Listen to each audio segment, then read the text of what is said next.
कबीरदास जी एक दोहा गाते हैं। कबीरदास जी कहते हैं, कबीरा सोकर क्या करे, उठ कर जपो मुरारी, एक दिन तो है सोवना,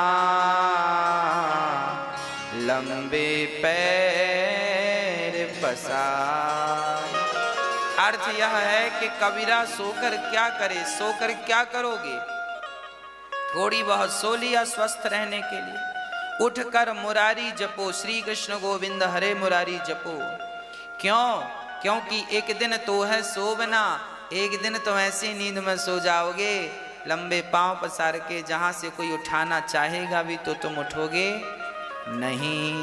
इसलिए अभी मत सो, क्योंकि आखिरी में तो पूर्ण रूप से सोना ही है। अभी क्यों सो के समय गवा रहे हो? अभी जागो और भगवत प्राप्ति के सारे साधन करो। जैसे भगवान मिले वैसा करो। सत्य बोलने से भगवान मिलते हैं तो सत्य बोलो, दान करने से भगवान मिलते हैं तो दान करो, सेवा करने से भगवान मिलते हैं तो सेवा करो। वही करो जिससे भगवान मिलते हैं, बस यही धर्म है मनुष्य का। सुखदेव जी कहते हैं, राजन अधिक संग्रह हमें नहीं करना चाहिए, क्योंकि बहुत सारा धन हम जोड़ लेते हैं तो बुद्धि भ्रष्ट हो जाती है। ज्यादा हाय हाय हमें नहीं करना चाहिए। ज्यादा हाय हाय करने से क्या होता है, भगवान के भजन में फिर समय नहीं मिलता। भगवान से इतने ही प्रार्थना करो कि हे विधाता हमें इतना ही दीजिए। कितना दीजिए? बोले राम इतना दीजिए, जा मैं कुटुंब समाय, मैं भी भूखा ना रहूं, साधु न भूखा जाए। हे विधाता हमें इतनी ही दौलत देना जिससे हम हमारा परिवार भूखा ना रहे, और हमारे घर 2 4 10 अतिथि अचानक आ जाएं तो वो भी भूखे ना जाएं, चकाचक उनको भी मालपुआ खिला के भेजें। इतनी संपत्ति देना, ज्यादा मत देना। घर में आए अतिथि को मालपुआ खिलाएं, इतना देना। ये मत कहा करो नमक रोटी देना। मांग ही रहे हो तो मालपुआ मांग लो, नमक रोटी क्या कहा। मांग ही रहे, ठीक ठाक मांगो।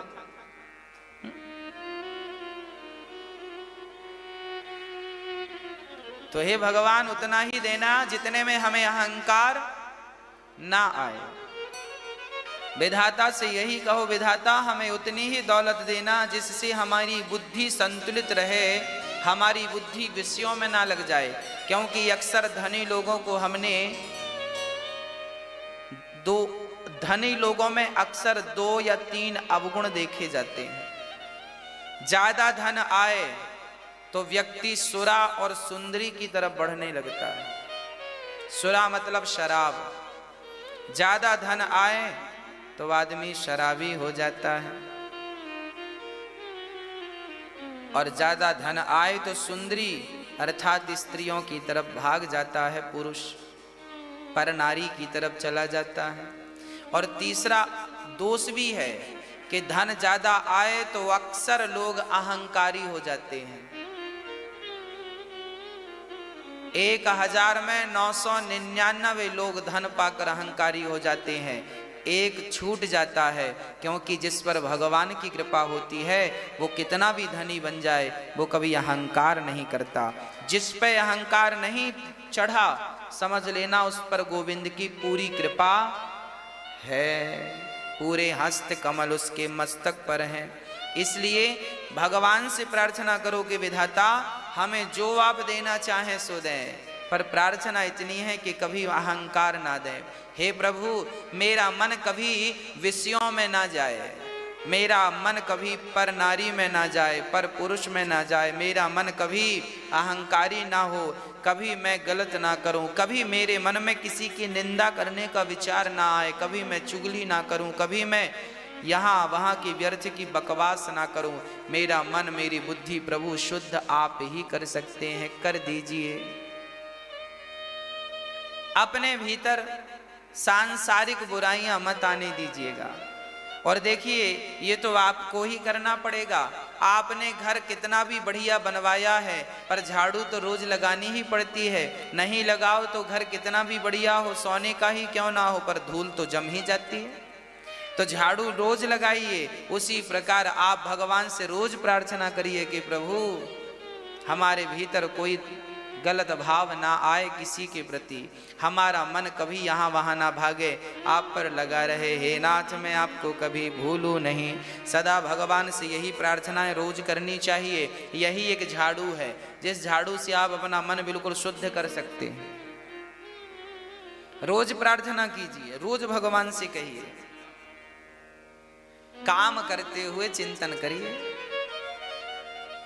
महाराष्ट्र के एक भक्त थे, नाम था गोरा कुम्हार। जात के कुम्हार थे पर वो बहुत गोरे थे, इसलिए उनका नाम पड़ गया गोरा कुम्हार। गोरा कुम्हार क्योंकि बहुत गोरे थे वो, और घड़ा बनाते थे। गोरा कुम्हार जी, एक दिन गोरा कुम्हार के घर में खाने की रोटी नहीं थी। उनकी पत्नी भी थी, अभी अभी शादी हुई थी, पत्नी बढ़िया थी। तो गोरा कुम्हार घड़ा बनाते। एक बार क्या हुआ कि किसी कारणवश उनके उंगली कट गई थी, हाथ में चोट लग गई थी। पर वो रोज विट्ठल विट्ठल, उच्च कोटि के भक्त थे श्री गोरा कुम्हार जी। रोज विट्ठल भगवान का घर से ही नाम जपते थे। दर्शन करने कभी कभी जाते थे और बस विट्ठल विट्ठल विट्ठल विट्ठल विट्ठल विट्ठल, बड़ा प्रेम करते थे भगवान से। जब उनकी उंगलियां कट गई, हाथ कट गया या चोट आ गई, कुछ भी हो गया उनके हाथों में, या यूं कह लीजिए कोई बीमारी हो गई, जब उनके हाथ में चोट लगी तो मैया जी वो घड़ा नहीं बना पाए। क्योंकि हाथों में चोट हो, घड़ा तो हाथ से ही बनेगा। चक्का घुमाओ, फिर उसमें मिट्टी लगाओ, फिर उसको आकार दो, हाथ से ही होता है। और कुम्हार के, गोरा कुम्हार के चोट लग गई हाथ में, अब वो घड़ा कैसे? और पूरी जीविका घड़ा पर ही निर्भर थी। घड़ा बाजार में बिकते थे तो घर का चूल्हा जलता था। अब तो घड़ा बनाने ही बंद हो गए क्योंकि हाथ में चोट है और पत्नी को तो आता नहीं है। अब गोरा कुम्हार, आज उनके घर में चूल्हा नहीं जला। फिर भी वो विट्ठल विट्ठल, भगवान में विश्वास पूरा था, श्रद्धा पूरी थी, प्रेम पूरा था। हाथ आज काम नहीं कर रहे हैं, घड़े आज नहीं बने, पर फिर विट्ठल, फिर भी गोरा कुम्हार ने भगवान की पूजा बराबर की, बड़े श्रद्धा से की, बड़ा प्रेम। बैठकर बोले काम नहीं कर सकता तो विट्ठल विट्ठल तो जप सकता हूं, तो वही जपूं। और जब विट्ठल विट्ठल जपने लगे तो ये चर्चाएं लिखी हैं। जानते हो क्या हुआ? जब गोरा कुम्हार विट्ठल विट्ठल जप रहे थे तब स्वयं विट्ठल भगवान उसके घर में नौकर बन करके आ गए और कहने लगे, भैया हमें काम की जरूरत है, हम घड़ा बना लेते हैं, क्या तुम रखोगे? और अच्छा एक बात और है, उस जमाने में गोरा कुम्हार के बनाए घड़े बड़े मशहूर थे, क्योंकि वो बड़े अच्छे से बनाते थे। तो बड़ी डिमांड थी गोरा कुम्हार के घड़ों की। लोग बोलते थे भाई गोरा कुम्हार वाला घड़ा देना, उसके हाथ की बना हुआ। अब क्या हुआ? अब तो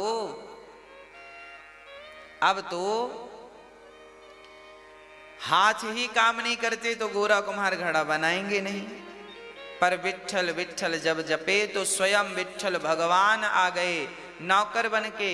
कहा, भैया हम घड़ा बना लेते हैं, क्या हमें काम पर रखोगे? गोरा कुम्हार बोले, हाँ हमें तो जरूरत है, एक काम करना, घड़ा बनाना, आधा पैसा आप रखना, आधे से हमारी रोजी रोटी चलेगी। ठीक है। अब वो गोरा कुम्हार मिट्टी को रौंदने लगा, क्योंकि पांव तो सही थे, तो वो मिट्टी को ठीक ऐसे रौंदता। पांव से घड़ा बनाने के पहले ना मिट्टी तैयार करनी पड़ती है, तो मिट्टी से रौंदा। और भगवान विट्ठल ही आए हैं, और भगवान विट्ठल बढ़िया घड़ा बना रहे हैं, और ये गोरा कुम्हार बढ़िया सा कीर्तन करे, विट्ठल विट्ठल विट्ठला पांडुरंग विट्ठला। खूब प्रेम से विट्ठलनाथ जी के भजन करते गोरा कुम्हार, और विट्ठल विट्ठल जपते। वो मिट्टी रौंदते जाते, गोरा कुम्हार हाथ आंख बंद कर लेते, और विट्ठल विट्ठल विट्ठल। अब मिट्टी भी रौंद रही है और भजन भी हो रहा। देखिए कितने चतुर हैं ये, समय का सदुपयोग कर रहे हैं। विट्ठल विट्ठल विट्ठल विट्ठल विट्ठल विट्ठल जप रहे। और अब बढ़िया भजन गाएं। गोरा कुम्हार तो भगवान ही तो सुन रहे हैं, और भगवान घड़ा बनाते जाएं, विट्ठल की देखते जाएं गोरा कुम्हार की तरफ। अब लो, अब घड़े बनाए, बढ़िया पकाया, बाजार में बेचा, बड़ी डिमांड बढ़ गई, क्योंकि ये घड़े और भी अच्छे थे। अब भगवान ही बना रहे हैं, अच्छे तो होंगे। अब तो देखते देखते गोरा कुम्हार के घर में भीड़ लग गई, भाई हमें भी घड़ा दो, हमें भी। खूब पैसा आया, खूब दान पुण्य किया गोरा कुम्हार ने, और बड़ा धन्यवाद, इनको भी हिस्सा दिया। भाई ये तुम्हारे कारण, हमारे तो हाथ में चोट लगी थी, तुम्हारे कारण फिर से हमारा काम खड़ा हो गया। बड़ा पैसा आया गोरा कुम्हार के पास। पर जितना पैसा आया, जब जरूरत से ज्यादा पैसा आ गया गोरा कुम्हार के पास, तो क्या किया, तुरंत पैसे लेकर के विट्ठलनाथ के मंदिर चले गए, और वहां प्रेम से सबको भोजन प्रसादी कराने लगे। विट्ठल ने दिया है तो विट्ठल के लिए समर्पित कर दिया। विट्ठल विट्ठल विट्ठला पांडुरंग विट्ठला, खूब समर्पित किया प्रेम से। अब कुछ दिन बाद इनके हाथ ठीक हो गए। जब हाथ ठीक भये तो ये स्वयं बनाने लगे। अब भगवान इनके घर रोज आते हैं, और ये भी अपना काम करते हैं। एक दिन क्या हुआ कि एक दिन भगवान विट्ठल नहीं आए, विट्ठल भगवान नहीं आए। अकेले घर में केवल गोरा कुम्हार थे, घर में अकेले गोरा कुम्हार। उनको याद आया कि मिट्टी रौंदनी है और घड़े बनाने हैं, तो मिट्टी रौंदने लगे। तभी गोरा कुम्हार की पत्नी आई। अच्छा, गोरा कुम्हार के घर ना एक छोटा सा बच्चा आया था, नया मेहमान। गोरा कुम्हार पिता बन गए थे, बड़ा सुंदर बच्चा था, अभी केवल 6 महीने का था। अभी 6 महीने का था, पलटना सीख गया था बच्चा, और घिसटना भी सीख गया था। तभी पत्नी बोली, सुनो जरा छोटे विट्ठल को देखना, हम जरा पानी भर के लाती हैं कुएं से। तो वहीं जहां विट्ठल मिट्टी रौंद रहे थे, वहीं पास में बच्चे को पत्नी ने लिटा दिया, और वो कुएं चली गई पानी भरने। तभी वो बालक जाग गया, और जागा तो वो पलटा, और पलटा तो वो देखा कि मेरे पास कौन है। तो गोरा कुम्हार की आंख बंद थी, और वो विट्ठल विट्ठल का जाप कर रहे थे। जब विट्ठल भगवान का जाप कर रहे थे आंख बंद करके, तभी वो नन्हा सा बालक अपने पिता की तरफ घिसटते हुए बढ़ने लगा। बढ़ते बढ़ते बढ़ते बढ़ते वो पिता के पास पहुंचा, और पिता जो रौंद रहे थे वहां पर गड्ढा था, उस गड्ढे में वो बालक मिट्टी में गिर गया।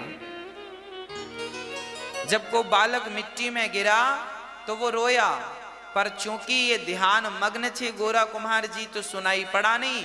और देखिए गोरा कुम्हार का पांव बच्चे की गर्दन में रख गया, और वो बालक का पूरा सिर उस मिट्टी में धंस गया।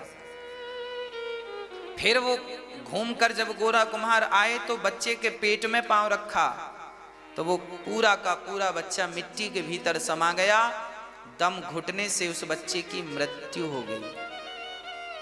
और फिर भी गोरा कुम्हार तो बस मस्ती से विट्ठल विट्ठल विट्ठल विट्ठल विट्ठल विट्ठल जपते हैं। तब तक पत्नी आ गई, और पत्नी ने देखा कि मेरा बच्चा नहीं है। यहाँ वहाँ ढूंढा, कहाँ है, यहाँ वहाँ देखा, नजर नहीं आया। तभी उस गड्ढे में देखा जहाँ मिट्टी रौंदी जा रही थी, देखा तो बच्चे का कोई कपड़ा नजर आ गया। तुरंत माँ ने उस बच्चे को मिट्टी से निकाला तो वो मरा हुआ निकला। और जब मरा हुआ बालक निकला तो माँ रोने लगी, एक ठोकर लगाई, गोरा कुम्हार को रोका कि देखो क्या किया तुमने, अब गोरा कुम्हार जब ध्यान से निकले और देखा तो बालक मरा, उन्हें कुछ समझ में नहीं आया इसकी ये हालत कैसे हो गई। माँ तो लगी रोने। अब माँ रोती रोती गोरा कुम्हार को कहने लगी, कैसे निर्दयी पिता हो तुम, कैसे निर्दयी पिता हो, मार डाला मेरे बच्चे को, मार दिया मेरे लाल को, क्या बिगाड़ा था तुम्हारा।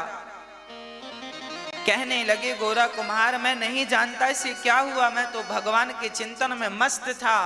पत्नी ने कहा, भगवान भगवान, अरे इतनी भक्ति क्यों करते हो कि उस भक्ति के कारण तुम्हारा बेटा मर गया। मत करो उस भगवान की ऐसी भक्ति। अब पत्नी तो वो माँ थी, और माँ तो भला माँ है, वो तो गुस्से में हर बात कहने की अधिकारी है।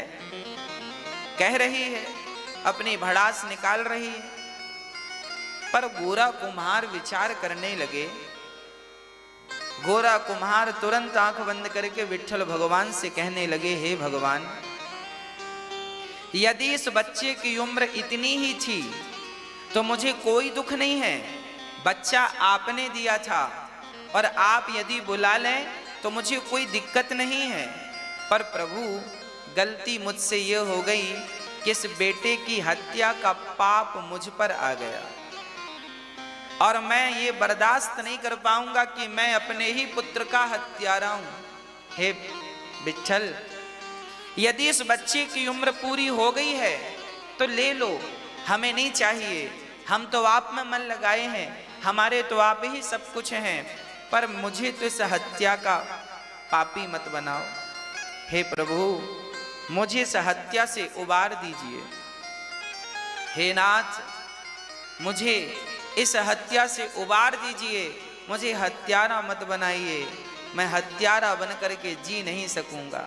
मैं गरीब बन के जी सकता हूँ, मैं भूखा जी सकता हूँ, भूखा रह सकता हूँ, पर हत्या का कलंक माथे पे लगे और फिर मैं जी नहीं सकता। विट्ठल, बस ये कहना था कि विट्ठल भगवान को प्रार्थना की, निवेदन की, आंखों में जब आंसू भरे कि हे नाथ, मुझे बच्चे का मोह नहीं है, मुझे हत्यारा बना दिया आपने, इसका कष्ट है।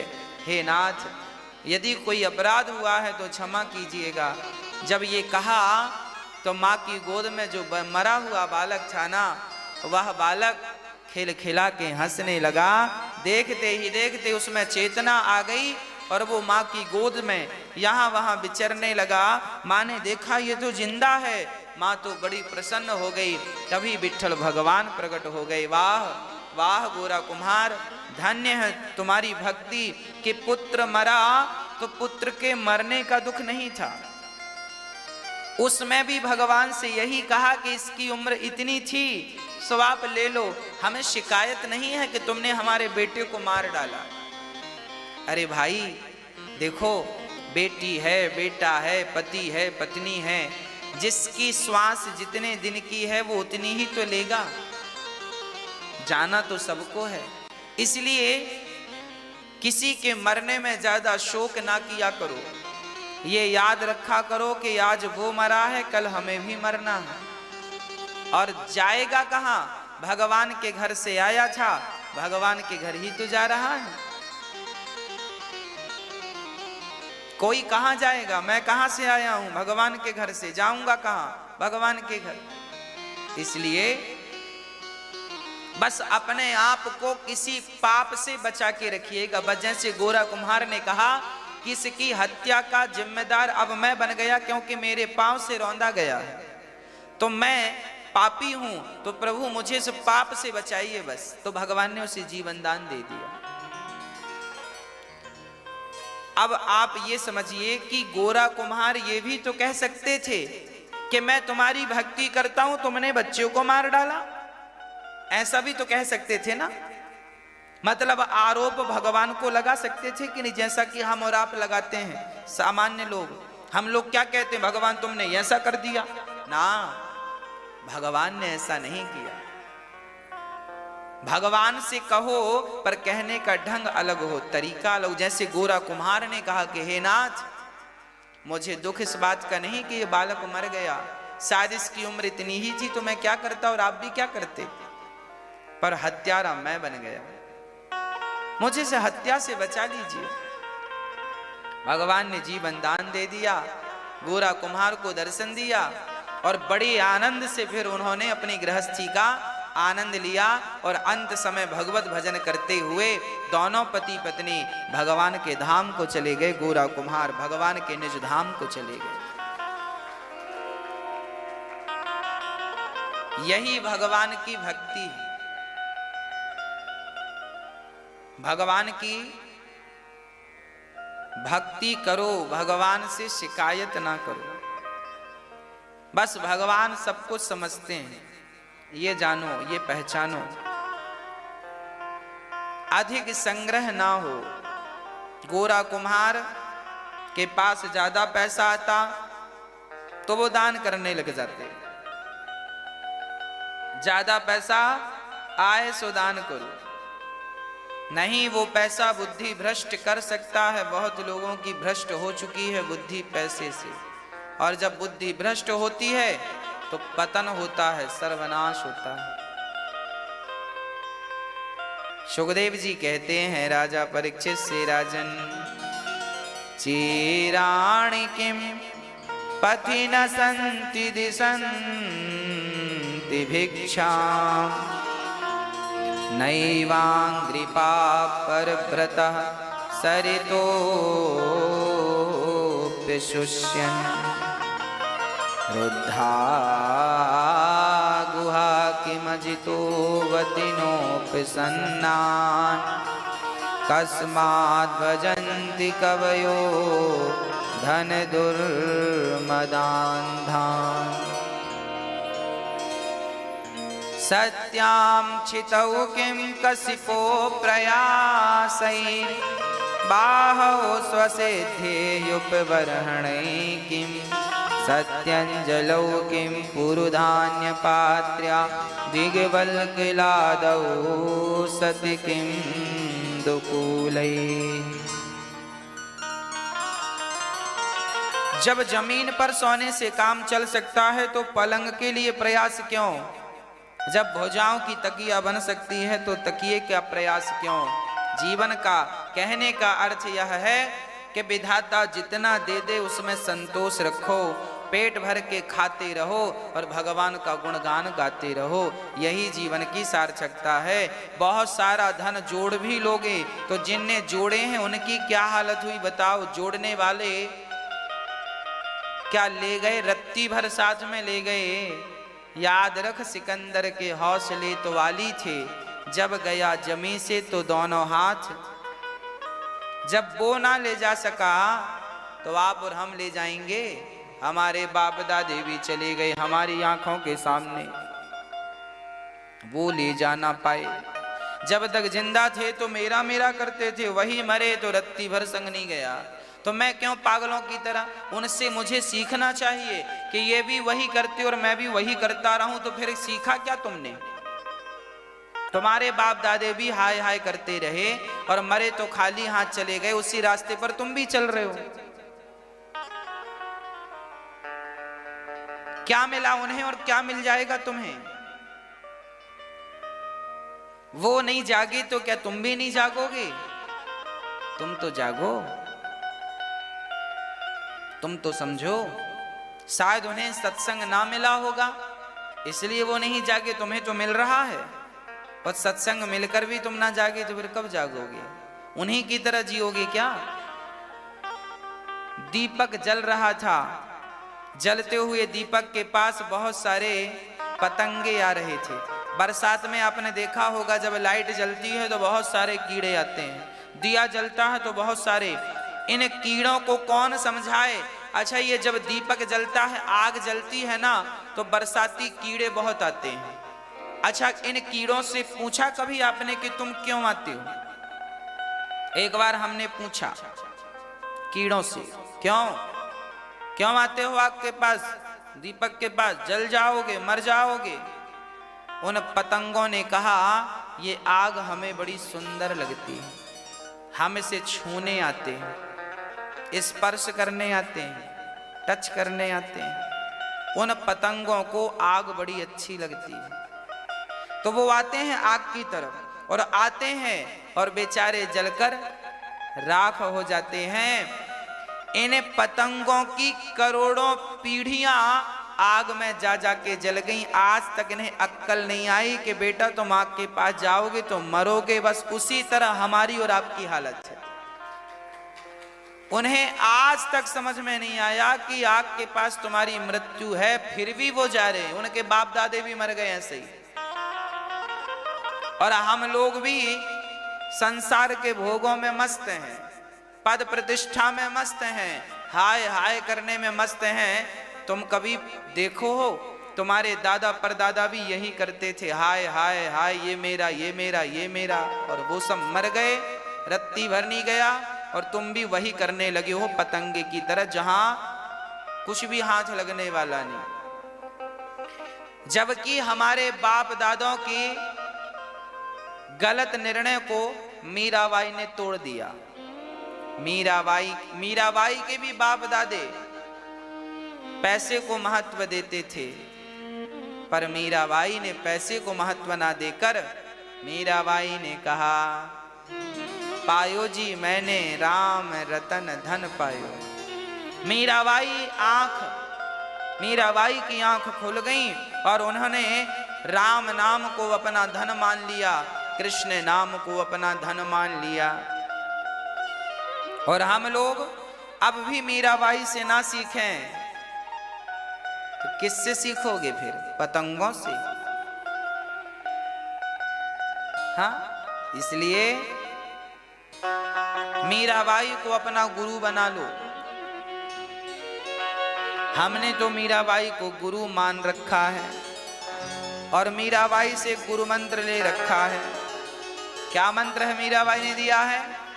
मीराबाई का एक मंत्र है, मेरे तो गिरधर गोपाल दूसरो न कोई। बस मैं तो इसी को मानता हूं कि मेरे तो केवल कृष्ण हैं, दूसरा कोई नहीं। पायो जी मैंने राम रतन धन पायो। मीराबाई के ये दो मंत्र कंठस्थ कर लो और मीराबाई को अपना गुरु मान लो। मीरा जैसी गुरु तुम्हें कहीं नहीं मिलेगी। मीरा ने कहा, मेरे तो गिरधर गोपाल, मेरा कोई नहीं है गोविंद तुम्हारे सिवा, मेरे तो केवल गोविंद, इसलिए केवल भगवान का नाम जपो। मेरा तो धन केवल राम है, इसलिए राम नाम जपो, वही तुम्हारा धन है। आदमी पूरी जिंदगी धन धन धन धन करता है, कब तक करता है बताओ? मैया जी, ओ मेरी माँ, बताओ इंसान कब तक धन धन करता है? आदमी तब तक धन धन धन धन करता है जब तक उसका निधन नहीं हो जाता। तब तक क्या करता है? मेरा धन मेरा धन मेरा धन, ये बेटा मेरा धन, ये मेरा धन। कब तक करता है? जब तक बाद में फिर कागज में लिखा निधन हो गया, निधन नी प्लस धन बराबर निधन।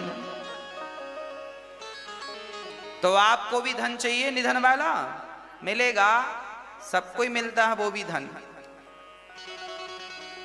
तो आप और हम निधन को प्राप्त हो उसके पहले राम नाम का धन प्राप्त कर लें।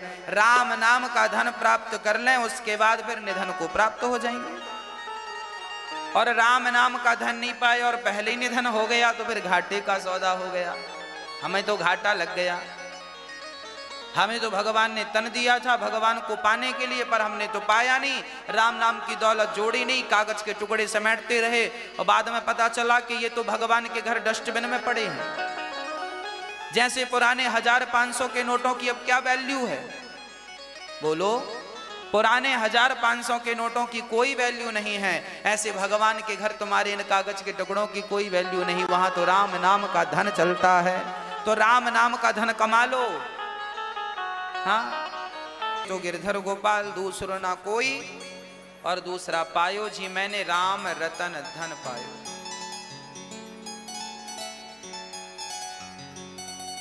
सुखदेव भगवान कहते हैं, राजन सुनो, परीक्षित बैठे हैं और सुखदेव जी भगवान की प्रार्थना कर रहे हैं। नमः परस्मै पुरुषाय भूयसे सदुद्भवस्थान निरोध लीलया। उन पुरुषोत्तम भगवान के चरण कमलों में कोटि कोटि प्रणाम करता हूँ, जो संसार की उत्पत्ति स्थिति और पालन करने वाले हैं, प्रलय करने वाले हैं। चतुश्लोकी भागवत का उद्बोधन श्री सुखदेव भगवान ने राजा परीक्षित को कराया। भागवत 4 श्लोकों से ही 18,000 श्लोकों तक पहुंची है। अब सुखदेव भगवान राजा परीक्षित को भगवान के स्वभाव का वर्णन करते हैं। अच्छा बताओ, भगवान का स्वभाव कैसा है? कैसा है स्वभाव? कैसा है? भगवान बहुत सरल और बहुत सहज है। कई बार बड़े आदमी से हम मिलने जाते हैं ना, तो मन में एक भाव रहता है कि पता नहीं भाई वो बड़ा व्यक्ति है, मिलता है कि नहीं, समय देता है कि नहीं, बड़ा पद है, बड़ी प्रतिष्ठा है, हमें पता नहीं मिलता है। तो भगवान तो इतने बड़े हैं जिनके रोम रोम में ब्रह्मांड निकाया निर्मित माया, रोम रोम प्रतिवेद कहें। जिनके एक एक रोम में ब्रह्मांड लटक रहे हों, वो भगवान कितने बड़े होंगे। जिन भगवान के आंख बंद करने से प्रलय आ जाती है और आंख खोलने से सृष्टि उत्पन्न हो जाती है, वो इतने बड़े भगवान, उनका स्वभाव कैसा होगा? भगवान से मिलने के पहले, भगवान से मिलने के पहले उनके स्वभाव का पता लगा लेना चाहिए कि उनका स्वभाव कैसा है। स्वभाव उनका अच्छा है कि बुरा है? अब आइए हम भगवान के स्वभाव को जानते हैं। कैसा है उनका स्वभाव? क्या खाते हैं भगवान और कहां जाते हैं भगवान? अच्छा, भगवान कभी हमारे घर आएंगे तो हम उन्हें बिठाएंगे कहां? हमारे घर कभी भगवान आएंगे तो हम उन्हें खिलाएंगे क्या? क्योंकि वो भगवान है। कई बार हमारे मन में ये विचार आ जाता है कि हम भगवान को क्या खिलाएं, कहां बिठाएं। आज भगवान से ही पूछते हैं कि प्रभु आप क्या खाना पसंद करेंगे, कहां बैठना पसंद करेंगे, कहां जाना पसंद करेंगे। आप भगवान से ही पूछ कर देख लो। जब भगवान श्री कृष्ण पांडवों के लिए, जब दुर्योधन कह रहा था कि हमसे महाभारत लड़ लो, लड़कर ले लो, यदि तुम में ताकत है तो हम तुम्हें रत्ती भर जमीन देने को तैयार नहीं है। क्योंकि पांडवों का जो राज्य था इंद्रप्रस्थ, उसे भी कौरवों ने अपने अधीन कर कब्जा कर लिया था। जब पांडवों का 12 वर्ष का वनवास हुआ, तब बात ये कही थी कि 12 वर्ष का वनवास और 1 वर्ष का अज्ञातवास पूरा करके आप आ जाएंगे तो आपका जो राज्य हमने लिया है, जुए में जीता है, वो वापस कर देंगे। ये बात हुई थी सबके सामने। पर दुर्योधन अपनी बात से मुकर गया, बोले मैं सुई की नोक बराबर जमीन नहीं दूंगा, लड़के ले लें मेरे से। अच्छा, उसे अपने बल का घमंड था, उसे पता था कि हमारे पास तो गुरु द्रोणाचार्य की शक्ति है, पितामह भीष्म की शक्ति है, दानवीर कर्ण की शक्ति है, वो इनकी शक्तियों से गरजता रहता था।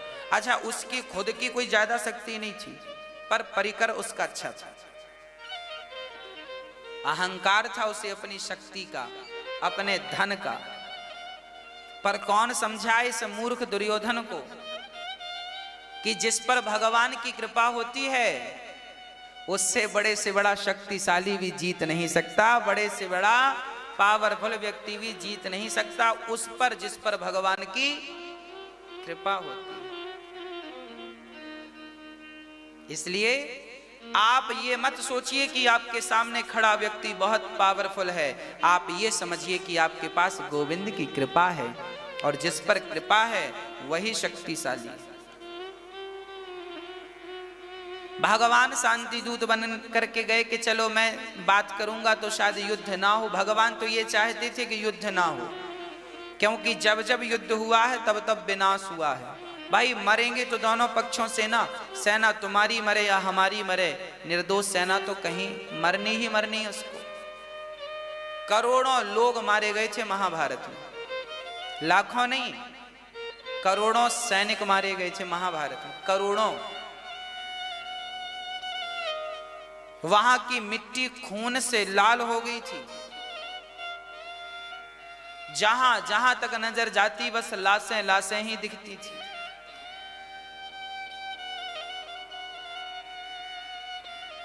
बड़ा विनाश हुआ था महाभारत में। भगवान चाहते थे कि ये महाभारत ना हो। दुर्योधन को समझाने आए, दुर्योधन पांडवों को 5 गांव दे दे बेटा, महाभारत नहीं होगा। पर दुर्योधन बोला 5 गांव क्या सुई की नोक बराबर जमीन में नहीं दूंगा। आप लोग भी इंच इंच के लिए झगड़ा करते हैं, बहुत सारे लोग करते हैं। जो करते हैं वो लोग करते ही हैं बेचारे, उनका जन्म ही झगड़ा करने के लिए हुआ है। भाई भाई आजकल ना इंच इंच के लिए लड़ जाते हैं। दोनों भाई, सगे भाई, जो एक थाली में कभी खाते थे, एक बिस्तर में कभी सोते थे, अब वो एक दूसरे की जान के दुश्मन बने घूम रहे हैं। ऐसे लोगों को, ऐसे भाइयों को भी हमने देखा। भाई भाई इंच इंच जमीन के लिए। तूने हमारी तरफ दीवार खड़ी कर ली, 1 इंच बढ़ा लिया, वो लात मारता है दीवार में।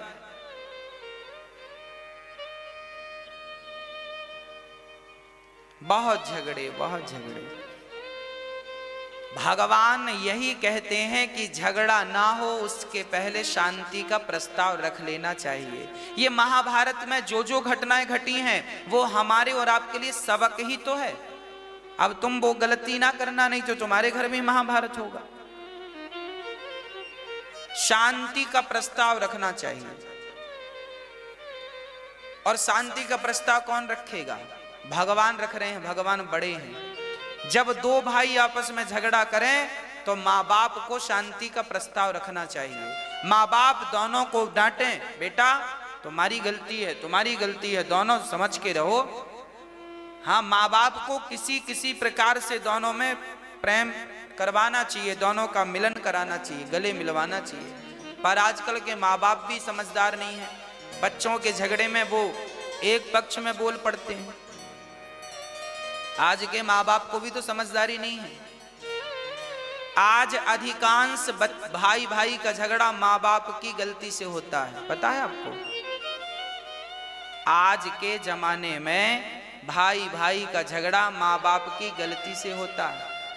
और महाभारत में भी गलती हुई। भाई पांडव और कौरव भाई भाई ही तो थे, काका दाऊ के, चाचा ताऊ के बच्चे थे। पांडव और कौरव दोनों भाई भाई थे, पर झगड़े की स्थिति किसने पैदा की?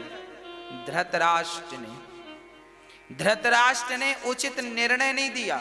धृतराष्ट्र बस अपने बच्चों के बारे में सोचता रहा, 100 बच्चों के। पांडवों के बारे में सोचा ही नहीं। थोड़ा सा उनके बारे में भी सोच लिया होता और 5 गांव दे दिया होता, क्या घट जाता? तुम्हारे पास पूरी दुनिया की प्रॉपर्टी है और तुम 5 गांव दे देते तो झगड़ा तो बच जाता। पर तुम झगड़े को गले लगाए तो फिर परिणाम सर्वनाश। फिर धृतराष्ट्र रो रहा, एक भी बच्चा नहीं बचा, एक भी बेटा नहीं बचा। मारो। क्यों नहीं बचा? तुम्हारी करतूत के कारण नहीं बचा। अब बाद में धृतराष्ट्र रो रहे हैं, भीम हमें कुत्तों की तरह रोटी देता, तुम इसी लायक हो। जब तुम्हारे पास 100 बच्चे थे और पांडवों को 5 गांव की बात कही कि क्यों नहीं दिया, तब तो तुम्हारी अक्ल की आंख भी फूट गई थी। अंधे तो थे ही तुम, पर अक्ल की आंख भी फूट गई। और बाद में फिर रो रहे हो, भीम रोटी कुत्तों की तरह देता, तुम इसी लायक हो। याद रखना, बड़े बुजुर्गों के जो गलत निर्णय थे वो हमारे लिए सबक हैं कि वो गलत निर्णय लिए। अब देखो, हम आज के लोग हैं 21वीं सदी के, हम उस इतिहास पर थोड़ा सा संशोधन करते हैं। चलो हम विचार करते हैं कि धृतराष्ट्र ने यदि 5 गांव दे दिए होते पांडवों को, कृष्ण की बात मान ली हो, दुर्योधन नहीं मान रहा था, दुर्योधन को 2 थप्पड़ मारना था। धृतराष्ट्र बाप था और बाप चाहे तो बेटे को 2 थप्पड़ मार सकता है, मारना था इस दुष्ट आदमी को 2 थप्पड़, नहीं मारा और बात गलत थी दुर्योधन की, फिर भी धृतराष्ट्र ने हाँ बेटा मान लिया। परिणाम बाद में धृतराष्ट्र रो रहे हैं, भीम ऐसे रोटी देते हैं, ले बुढ़े खा ले। और ये है भी सी लाइफ, लिखा है महाभारत में। भीम भैया जब सारे कौरव मारे गए ना, तो फिर भीम भैया ने धृतराष्ट्र और गांधारी को रखा है कुछ दिन, तो फिर भीम रोटी कैसे देता, ले बुढ़े खा। तो फिर वो रोटी, अंधा तो था ही धृतराष्ट्र, ढूंढता कहां रोटी, बोले और आगे आ जा, तो वो फिर घुटनों की तो कुत्तों की तरह आगे आता, फिर वो रोटी फिर खाता नमक के साथ, तू इसी लायक है। फिर युधिष्ठिर से शिकायत करते, लिखी है सारी बात, मनमुखी नहीं बोल रहा हूं। धृतराष्ट्र कहते, एक दिन युधिष्ठिर जी आए, ओ बेटा युधिष्ठिर तुम बड़े अच्छे बच्चे हो, देखो तुम्हारा भाई हमें कुत्तों की तरह रोटी देता है। तब फिर विदुर जी ने डांट लगाई, अरे उसका धन्यवाद दो भीम का, जो कम से कम तुम्हें देता तो है। तुम वही धृतराष्ट्र हो ना कि भीम को गले लगाने के लिए बुलाए थे, और भगवान ने फिर लोहे का भीम दे दिया था, नहीं तो ये तो मार डालते। तुम वही धृतराष्ट्र हो ना, तुम्हें तो ऐसी रोटियां भी मिल रही हैं तो ठीक समझो, तुम तो इसके योग्य भी नहीं हो। अब मैं आपसे कहता हूं कि यदि धृतराष्ट्र ने 2 थप्पड़ दुर्योधन को जमाए होते और बात नहीं मानी होती, तो क्या आज बुढ़ापे में ये स्थिति उत्पन्न होती धृतराष्ट्र के जीवन में? मतलब धृतराष्ट्र के जीवन में जो बुढ़ापे का दुख मिला, वो केवल धृतराष्ट्र की गलती से मिला कि नहीं? हाँ या ना? हाँ या ना? मिला। इनके गलत निर्णय के कारण मिला कि नहीं? और वही गलत निर्णय आप लोग लेंगे तो आपको भी जीवन में कष्ट उठाना पड़ सकता है। महाभारत एक सबक है कि उन लोगों ने, उन बुद्धिजीवियों ने गलत निर्णय लिए तो महाभारत हुआ। कम से कम आप और हम तो सीखें इन चीजों से, हम तो गलत निर्णय ना लें। ये इतिहास पुराण किस लिए है? केवल पढ़ने के लिए नहीं है, केवल सुनने के लिए नहीं है, सीखने के लिए है कि देखो उन्होंने गलती की तो उन्हें ये मिला, हम ना करें। सबक है, सीखो। भारी सभा में घसीट के लाया दुशासन ने, क्या पितामह भीष्म दुशासन के गाल में 2 थप्पड़ नहीं मार सकते थे? मार सकते थे, पितामह थे। हम गलती करते तो हमारे दादाजी तो लाठियों से बजाते, हम गलती करते हैं तो हमारे पिताजी अभी भी हमें मार देते हैं। फिर हम गलती करेंगे तो हमारे पिता को, हमारी मां को हमें मारने का, डांटने का पूरा अधिकार है, और हम बुढ़े हो जाएंगे तो भी हमारे माँ बाप को हमें डांटने और मारने का अधिकार है। इस अधिकार का उपयोग कब करोगे? अधिकार है तुम्हारे पास तो उपयोग कब करोगे?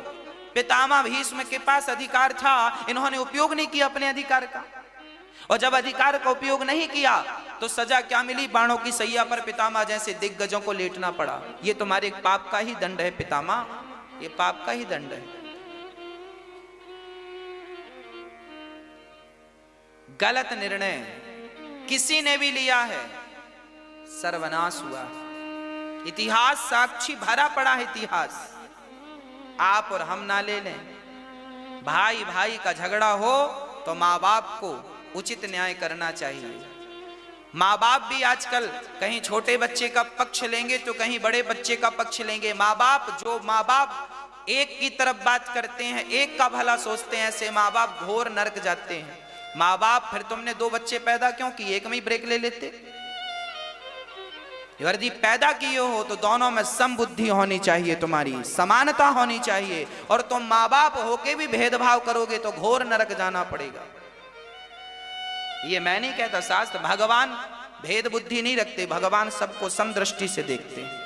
और तुम तो माँ बाप, कैसे माँ बाप हो? तुम अपनी औलाद को समदृष्टि से नहीं देखते। कई बार हमारे पास बच्चे रोते हैं, महाराज जी हमारे भाई को माँ बाप ने सब दे दिया, हमें कुछ नहीं दिया। हम कहते हैं तुम सेवा करो, मैं तो केवल न्याय की बात कर रहा हूं, किसी का पक्ष नहीं ले रहा हूं, किसी के प्रति गलत भाव नहीं है मेरे अंदर। केवल मैं ये चाहता हूं कि आपसे कोई जीवन में गलत निर्णय ना हो जाए, गलत डिसीजन आप ना ले लें। बच्चों में समदृष्टि रखो। हाँ, जो बेटा आपकी, अब कई बार ऐसा होता है कि जो बच्चे कमाते ज्यादा हैं, माँ बाप उनकी तरफ ज्यादा झुक जाते हैं। जो बच्चा नहीं कमाता उसकी कोई वैल्यू नहीं होती, जो बच्चा नहीं कमाता घर में उसकी कोई वैल्यू नहीं करता। उस बच्चे को भी चाहिए कि बेटा तुम भी कमाओ, कर्मठ बनो, घर में पड़े पड़े टुकड़े कब तक खाओगे। और मैं तो आपसे कहता हूं फोकट का नहीं खाना चाहिए। घर में पड़े पड़े भाई कमा के दे रहा मत खाओ, करो तुम भी कर्मठ बनो। जब कर्म करोगे तो तुम्हारी भी इज्जत होगी, अकर्मण्य की कहीं इज्जत नहीं होती। कब तक खाओगे, माँ बाप भी कब तक खिलाएंगे और भाई भी कब तक खिलाएगा। गलती है तुम्हारी, तुम अपनी गलती सुधारो, बच्चे अपनी गलती सुधारें, माँ बाप अपनी गलती सुधारें, सारे लोग गलती सुधार लें तो घर स्वर्ग बन जाएगा। सब गलतियां सुधारें, कर्मठ बनो।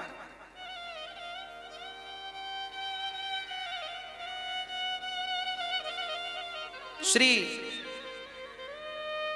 भगवान 5 गांव का प्रस्ताव रखते हैं, दुर्योधन 5 गांव दे दे, पर दुर्योधन की बुद्धि में कलयुग सवार हो गया, भगवान पर ही अटैक करने लगा। बोले तुम ऐसी बातें करोगे, हम तुम्हें बांध देंगे। सैनिकों से कहा कृष्ण को बंदी बना लो। भगवान के पास सैनिक गए तो भगवान ने अपने प्रभाव से उन्हें हटाया और वहां विराट स्वरूप दिखाया। भगवान ने, देख दुर्योधन, मैं तेरे सामने झोली फैला के शांति का प्रस्ताव लेकर आया और तूने मेरा अपमान किया। मुझे साधारण कृष्ण समझने की गलती ना करना, मैं ही परब्रह्म हूं, चाहूं तो आंख की पलक झपकाते ही तेरा सर्वनाश कर सकता हूं। पर दुर्योधन की अक्कल अभी भी बुद्धि नहीं खुली। बाद में दुर्योधन कहता है कि मेरी माँ ने 56 भोग बनाए हैं, खा लो। अच्छा, दुर्योधन को लग रहा था कि 56 भोग में ये रीझ जाएंगे। आप लोग भी ऐसे ही लालच देते हैं भगवान को, हे भगवान हमारा काम हो जाए 1 किलो लड्डू चढ़ाएंगे, हमारा काम हो जाए 11 किलो लड्डू चढ़ाएंगे। ऐसा बताते हो जैसे भगवान ने कभी लड्डू खाए ही नहीं। तुम खवाओगे तो खाएंगे नहीं, तो अभी तक तो खाया ही नहीं भगवान ने। अरे भाई, भगवान की भक्ति स्वार्थ भाव से ना करो। दुर्योधन ने कहा माँ ने भोजन बनाया है, गांधारी ने खा लो। भगवान ने कहा दुर्योधन, जो मेरी बात नहीं मानता उसके घर खाने से फायदा क्या। भगवान ने ग्रहण नहीं किया तो भगवान खाए कहां। दुर्योधन की मेवा त्यागी, साग विदुर घर खाई, सबसे ऊंची प्रेम सगाई। चल पड़े भगवान विदुर जी के घर। दुर्योधन हंसा। भगवान ने कहा विदुर जी के घर खाएंगे। दुर्योधन हंसा, बोले उसके घर कुछ नहीं मिलेगा। भगवान बोले जो मिलेगा वो खाएंगे। चले तो विदुर जी के घर क्या मिला। विदुर जी बाजार चले गए कुछ लेने। उन्हें पता चला कि कृष्ण आ रहे हैं। घर में अकेली विदुरानी थी। वो विदुरानी बढ़िया से भगवान को बिठाती है, कहाँ, चौकी पर बिठाती है। पर वो भी बेचारी ने जल्दी जल्दी में उल्टी रख दी। ठाकुर जी उस पर बैठ गए। देखो कहाँ बैठते हैं भगवान, उल्टी चौकी पर। भगवान कहते हैं काकी जी भूख लगी है, कुछ खवाओ। देखा तो भतुए की साग पक रही थी। वो विदुरानी बोली कि ये थोड़ी खिलाऊंगी, तो पके पके केले तोड़ कर ले आई। पर ऐसी भाव में डूब गई, विदुरानी के फल को फेंकती जाती, छिलके को फल समझ करके देती जाती और भगवान छिलके खाते जाते। देखो भगवान क्या खाते हैं। ना तो भगवान मेवा मिष्ठान के भूखे हैं, भगवान तो केवल भक्त के प्रेम के भूखे हैं। प्रेम से तुम छिलका खिलाओ, नमक रोटी खवाओ तो भी खाएगा। और यदि विश्वास नहीं है, श्रद्धा नहीं है, प्रेम नहीं है, तो 56 भोग भी परोस दो तो वो खाते। दुर्योधन के कहां खाए। यदि दुर्योधन के 56 भोग नहीं खाए तो क्या हमारे खाएंगे।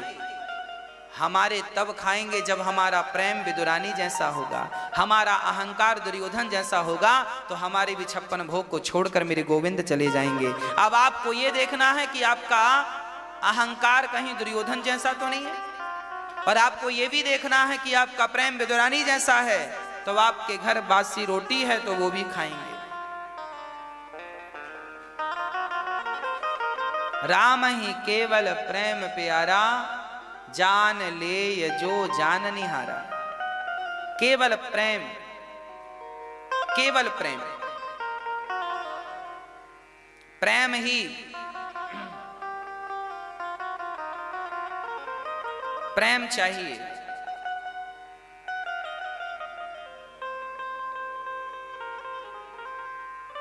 केवल प्रेम चाहिए भगवान को। इसलिए भगवान से क्या करें हम? प्रेम करें। ना तो भगवान को बहुत धन देने की जरूरत है, ना सोना चांदी देने की। भगवान से केवल प्रेम कीजिए और भगवान से ये कहिए कि प्रभु, एक सज्जन मंदिर में खड़े होके कह रहे थे, हे प्रभु, मैं आपको सोने की चैन पहनाऊंगा। सोने की चैन कितने की? 2 तोले की, 10 तोले की, 20 तोले की। आप ये मत कहो कि मैं सोने की चैन पहनाऊंगा, सोने की मुकुट पहनाऊंगा। आप ये कहा करो कि हे प्रभु, मेरे पास जो कुछ है उसके मालिक आप ही हैं, वो सब आपको देता हूं। 1 तोला 2 तोला क्या, जो है सब दे दो भगवान को और भगवान को सौंप दो। यही समर्पण है। सब कुछ दो ना, इतना उतना क्या देते हो?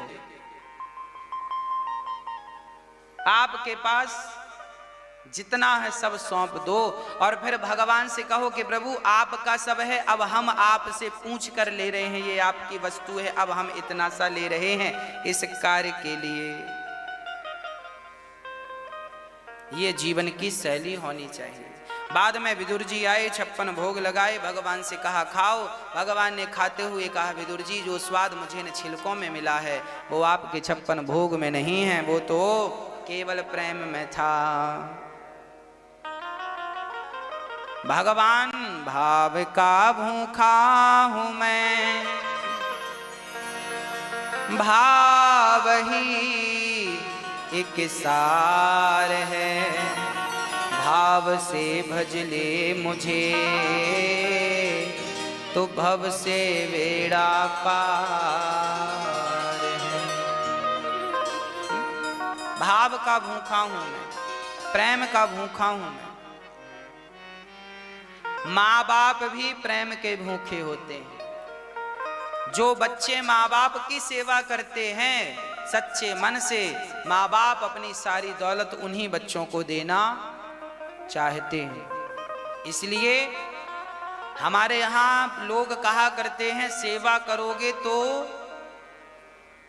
क्या मिलेगी? सेवा करो तो मेवा मिलेगी। अब सेवा ना करे और मेवा मिल जाए, ये कैसे संभव है? गाय की अच्छी चकाचक सेवा करोगे तभी तो दूध अच्छा मिलेगा। सेवा करी नहीं, खवाया पिवाया कुछ नहीं, दूध लेने चले गए, गाय माता दूध दे दो, एक लात मारेगी दांत और टूट जाएंगे। सेवा करोगे तो मेवा मिलेगी।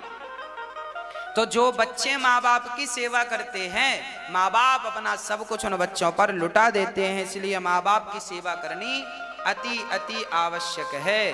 हाँ, जो माँ बाप, जो बच्चे सेवा करते हैं, माँ बाप को भी चाहिए उस बच्चे को ज्यादा देना चाहिए जो सेवा करते हैं।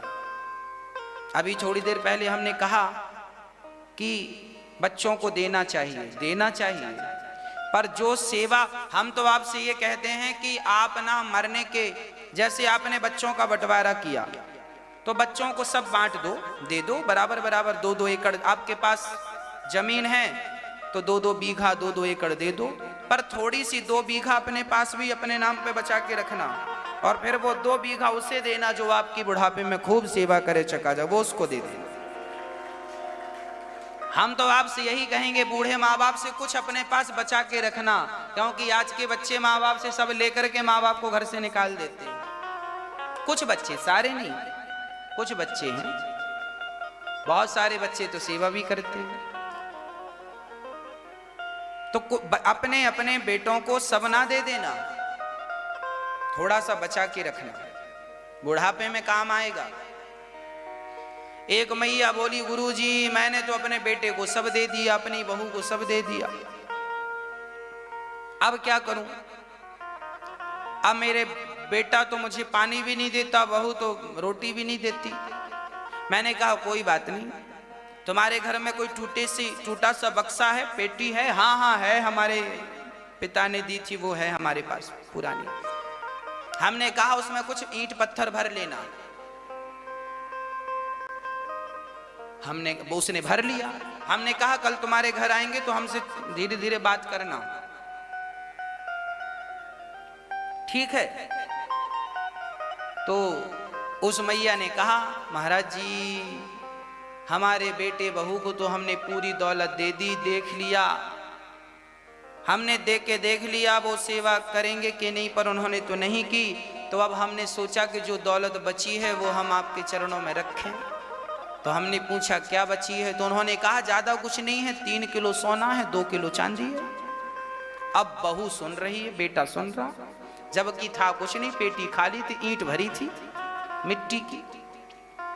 अब बेटे बहू ने सुना कि माँ के पास अभी 3 किलो सोना और बचा है, तुरंत दूसरे दिन से बादाम का हलवा।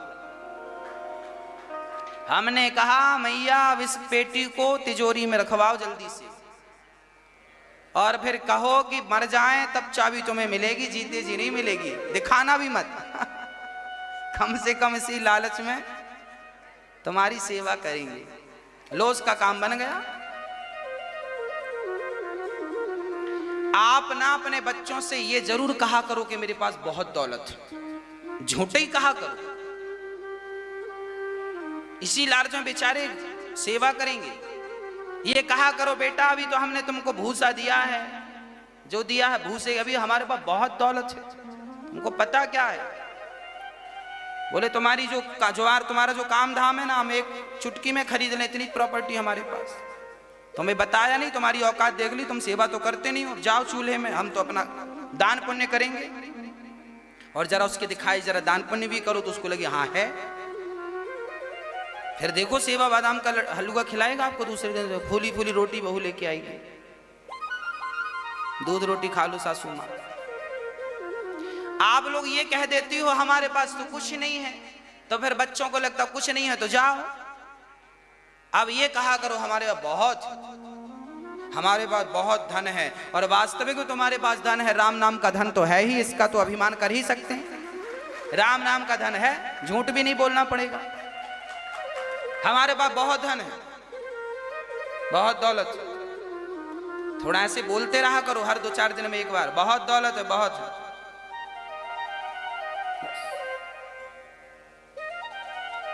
बढ़िया सेवा होगी फिर आपकी। और जो बिना धन के लालच की सेवा करते हैं, ऐसे बच्चों को तो हम प्रणाम करते हैं। धन्य हैं वो बच्चे जो अपने माँ बाप को भगवान समझ के प्रणाम करते हैं, भगवान समझ के सेवा करते हैं। प्रिय भक्तों, श्री विदुर जी भगवान का, विदुर जी के यहाँ भगवान ने 56 भोग खाए, और भगवान ने कहा हमें तो केवल विदुरानी के छिलकों में स्वाद आया, भगवान प्रेम के भूखे हैं, खूब प्रेम से भगवान को मनाया करो। जब भगवान धराधाम को छोड़कर चले गए, जब विदुर जी महाराज, श्री विदुर जी महाराज मैत्रेय जी के पास गए, और विदुर जी महाराज ने मैत्रेय जी से प्रश्न किया, सुखाय कर्माणि करोति लोको न तै सुखं वान्यदुपार्वं वा विन्देत भूयस्ततैव दुःखं यदत्र युक्तं भगवान् वदेन्नः।